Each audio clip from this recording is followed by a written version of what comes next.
kunci lawang suwarga la ilaha illallah ora.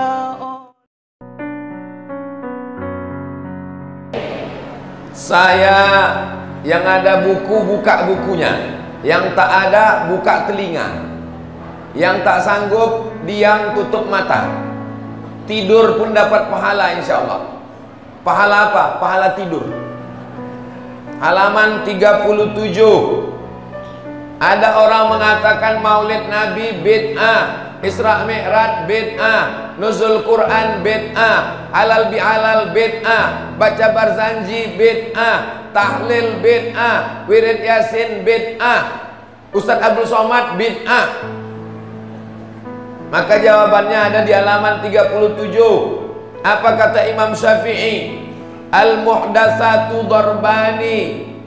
Perbuatan yang tak pernah dibuat di zaman Nabi, dibuat orang zaman sekarang, itu terbagi dua. Ma uhdisa yukhalifu kitaban.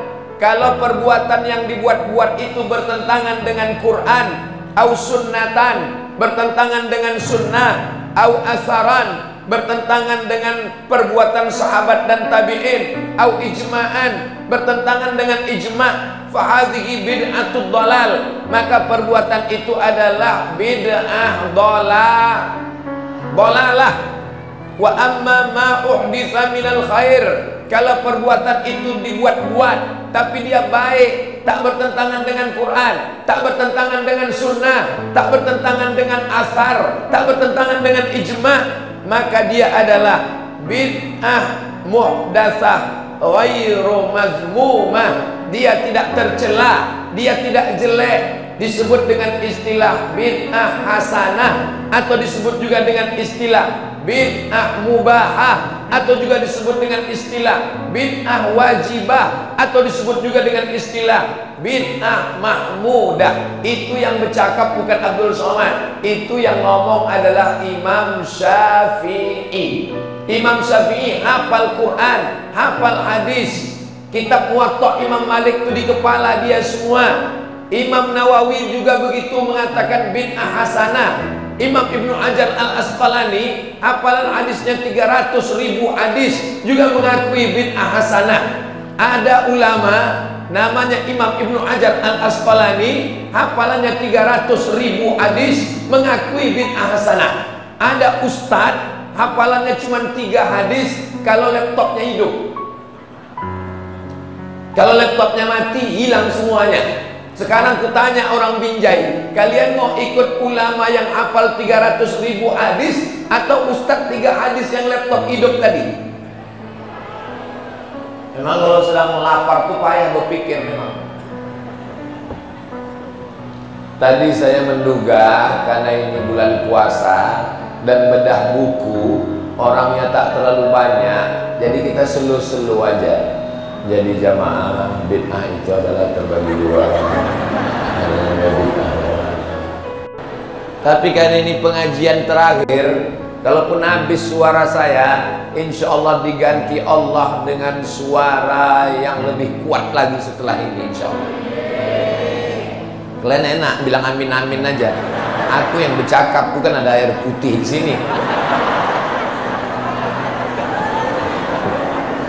Jelas kan? Jelas. Nah, jadi yang kita lakukan itu adalah bid'ah hasanah. Subhanal malikil ma'bud, subhanal malikil mawjud, subhanal malikil hayyil ladzi la yanam wa la yamut wa la yafutu abada. Subhan bid'ah. Tunjukkan ini. Kalau dia tak bertentangan dengan Quran, tak bertentangan dengan sunnah, tak bertentangan dengan asar, tak bertentangan dengan ijma', maka itu kata Imam Syafi'i namanya bid'ah ghairu mazmumah. Percaya dia alhamdulillah, tak percaya dan pukulkan kepalanya ini. Jangan, tak boleh, nanti kalian ditangkap Pak Kapolres. Tak boleh ada keributan. Polisi-polisi penting memahami buku ini, sebab banyak orang berkelahi gara-gara bid'ah ini. Berkelahi menantu sama mertua. gara-gara bid'ah, membid'ahkan, menyalah-nyalahkan. Orang kalau sudah dibid'ahkan dia mengamuk, karena bid'ah itu berarti dhalalah. Kalau sudah dhalalah, finnar. Orang baca Quran, ada preman baru tobat. Preman ini baru aja tobat, pagi tadi tobatnya. Malam tuh wirid Yasin dia. Yasin. Pas balik ditanya kawannya, kau dari mana? Aku dari wirid Yasin. Wirid Yasin itu bid'ah. Dia baru tobat. Apa? 20 tahun aku mabuk, pakai narkoba, tak pernah kau larang. Aku baru tobat pagi tadi wirid Yasin, kau bid'ah-bid'ahkan pula. Berkelahi gara-gara bid'ah ini. Mudah-mudahan dengan mengkaji buku ini kita menjadi orang yang menghormati keyakinan orang lain. Itu yang saya maui. Bukan saya mau mengajak orang ikut saya. Bid'ah kata guru kau, tapi kata guru aku kan belum tentu bid'ah. Memangnya guru kau aja yang guru aku rupanya tidak. Jelas? Alhamdulillah, walaupun tak semua bilang jelas.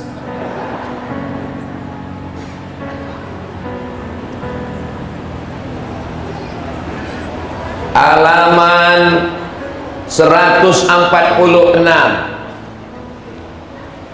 Wafirul liha, panjangkan jenggot, pelihara jenggot. Waqfus syawarib, cukur kumis. Pas macam Ustadz moderator.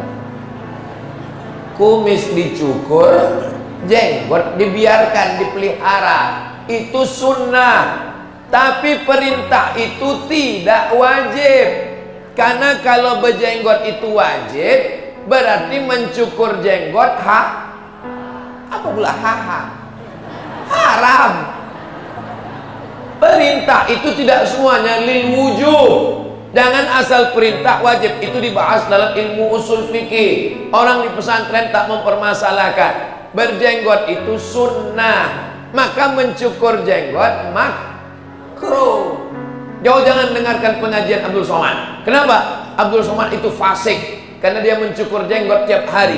Siapa yang mencukur jenggot tiap hari berarti dia melanggar perbuatan haram, berarti dia fasik, tak boleh jadi imam, tak boleh khutbah, tak boleh jadi saksi nikah. Ini efeknya kemana-mana, walaupun masalah bulu. Kalau tumbuh di ketiak namanya bulu ketiak.